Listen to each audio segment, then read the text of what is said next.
बांग्लादेश में कुछ दिनों से चल रहा आरक्षण विरोधी प्रदर्शन हिंसक आंदोलन में तब्दील हुआ। हिंसा के बीच बांग्लादेश में तख्ता पलट हो गया। शेख हसीना को पीएम पद से इस्तीफा देना पड़ा, जिसके बाद वो देश छोड़ अपनी बहन शेख रेहाना के साथ आर्मी के प्लेन से भारत पहुंची। हालांकि ये पहला मौका नहीं है जब शेख हसीना को तख्ता पलट देखना पड़ा हो। इससे पहले साल 1975 में भी बांग्लादेश में तख्ता पलट हुआ था, जब शेख हसीना के माता पिता और उनके 3 भाइयों को मौत के घाट उतार दिया गया था। 1975 और 2024 दोनों ही तख्ता पलट में शेख हसीना की भारत ने मदद की थी। उस वक्त इंदिरा गांधी ने शेख हसीना को भारत में शरण दी थी और इस बार भी फिलहाल वो भारत में ही है। नमस्कार, आप देख रहे हैं एनडीटीवी इंडिया और मैं हूं सिद्धार्थ प्रकाश। आज के इस वीडियो में आपको सुनाऊंगा साल 1975 में बांग्लादेश में हुए तख्ता पलट की पूरी कहानी।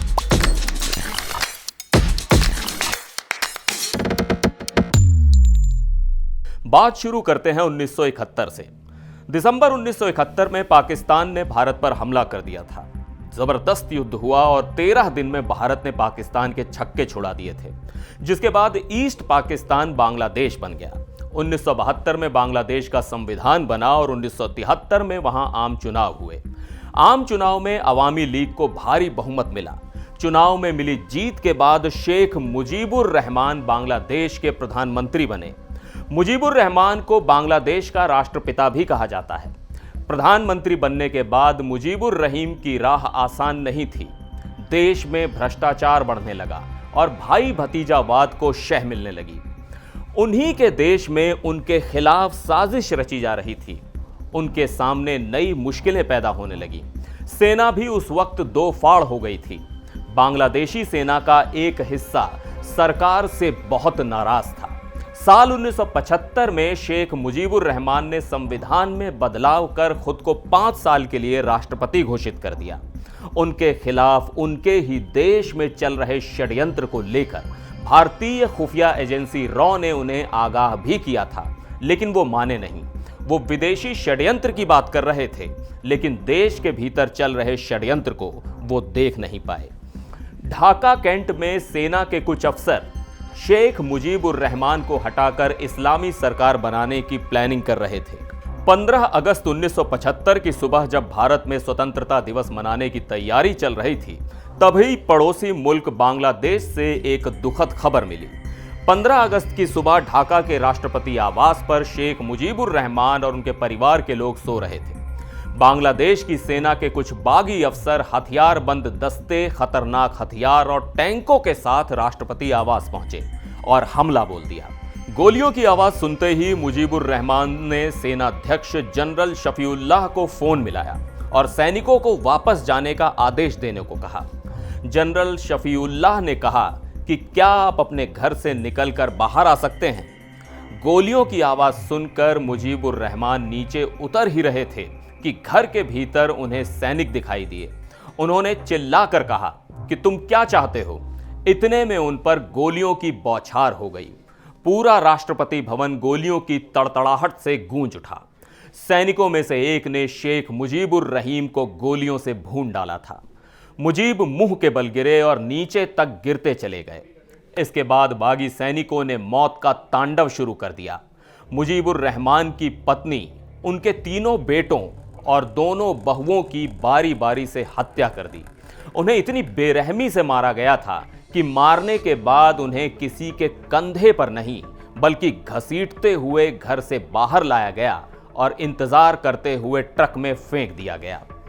16 अगस्त की सुबह सैनिकों ने सारे शवों को इकट्ठा किया और मुजीब को छोड़कर सबको बेनानी कब्रिस्तान में एक बड़े गड्ढे में दफना दिया, जबकि मुजीब के शव को हेलीकॉप्टर से उनके पैतृक गांव टांगीपारा ले जाया गया। सैनिक जल्द से जल्द मुजीब के शव को दफनाना चाहते थे, लिहाजा पूरे गांव की घेराबंदी कर दी गई थी ताकि लोग मुजीब के नमाज जनाजा में शामिल ना हो सकें। लेकिन गांव का एक मौलाना इस बात पर अड़ गया कि शव को बिना नहलाए दफन नहीं किया जा सकता।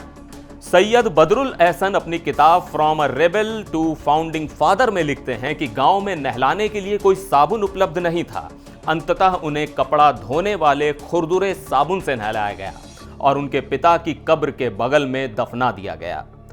15 अगस्त 1975 को हुए उस हमले में 20 लोग मारे गए थे।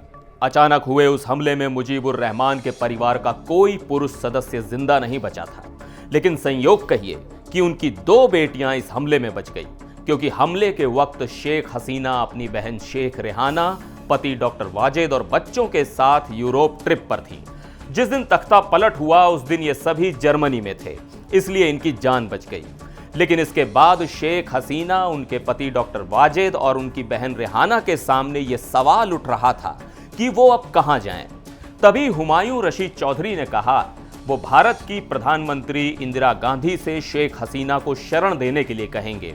इस पर इंदिरा गांधी से बात की गई और उन्होंने शेख हसीना को शरण देने के लिए हां कर दी। बता दें कि उस वक्त भारत में आपातकाल लगा हुआ था। इसके बाद 24 अगस्त 1975 को एयर इंडिया की फ्लाइट से शेख हसीना और उनका परिवार दिल्ली के पालम हवाई अड्डे पहुंचा था। उन्हें कैबिनेट के एक संयुक्त सचिव ने रिसीव किया था और पहले उन्हें रॉ के 56 रिंग रोड स्थित सेफ हाउस ले जाया गया था। इसके बाद 4 सितंबर को प्रधानमंत्री इंदिरा गांधी से उन्होंने पीएम आवास में मुलाकात की थी।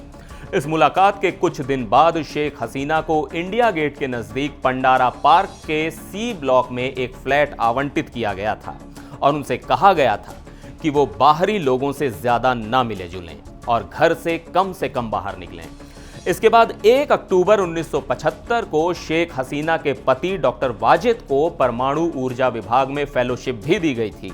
भारत में लगभग 6 साल रहने के बाद 17 मई 1981 को शेख हसीना अपनी बेटी के साथ ढाका चली गई थी। ढाका में लगभग 15 लाख लोगों ने उनका स्वागत किया था। बता दें कि शेख हसीना 2 बार मौत को मात दे चुकी हैं। पहली बार साल 1975 में और दूसरी बार 2004 में। 1975 की कहानी तो हमने आपको बता ही दी। इसके अलावा साल 2004 में शेख हसीना के ऊपर ग्रेनेड से अटैक हुआ था, जिसमें वो बहुत बुरी तरह घायल हो गई थी। इस हमले में 24 लोग मारे गए थे। एनडीटीवी इंडिया पर फिलहाल के लिए बस इतना ही। मुझे दीजिए इजाजत। नमस्कार।